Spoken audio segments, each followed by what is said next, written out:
உங்கள் ஜெயா பிளஸ் தொலைக்காட்சியில்.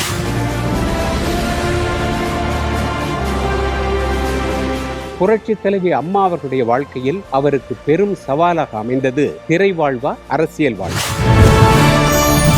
புரட்சி தலைவி அம்மா அவர்களின் சவால் மிகுந்த வாழ்க்கையை பற்றி விவாதிக்கும் ஒரு சிறப்பு பட்டிமன்றம்.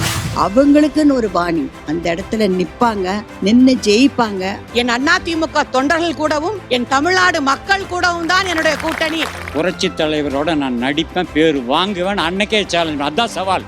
ஆளுமைத்தன்மை உடைய தலைவர்கள் உலகத்திலே ஜெயலலிதா அம்மாவுக்கு நிகரான தலைவர்கள் எவரும் கிடையாது என்று சொல்லலாம். புரட்சி தலைவர் நடிச்ச படம் ஒளிவிளக்கு. ஆனா தமிழகத்துல ஒவ்வொரு வீடும் ஒளிவிளக்கா இருக்குன்னா அதுக்கு காரணம் புரட்சி தலைவி அம்மா அவர்கள் மட்டும்தான். பெண் குழந்தைகள் பாதுகாப்பு திட்டம், அனைத்து மகளிர் காவல் நிலையம் திட்டம், தொட்டில் குழந்தை திட்டம், தாலிக்கு தங்கம், மகப்பேறுக்கால நிதியுதவி, அப்பப்பா அம்மா 3 எழுத்து கவிதை தான் அம்மா. சமீப காலமாக தமிழகத்தில் நடக்கக்கூடிய பெண் பிள்ளைகளின் பிரச்சனைகள் எல்லோரும் என்ன சொல்கிறார்கள் தெரியுமா?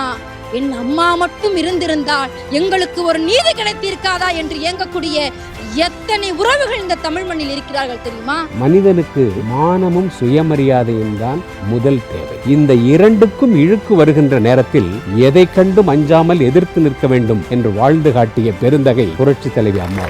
புரட்சி தலைவி அம்மா அவர்களின் பிறந்த நாளை முன்னிட்டு ரவி பெர்னாடி அவர்களின் தலைமையில் ஒரு சிறப்பு பட்டிமன்றம் இன்று காலை 10:30 மணிக்கு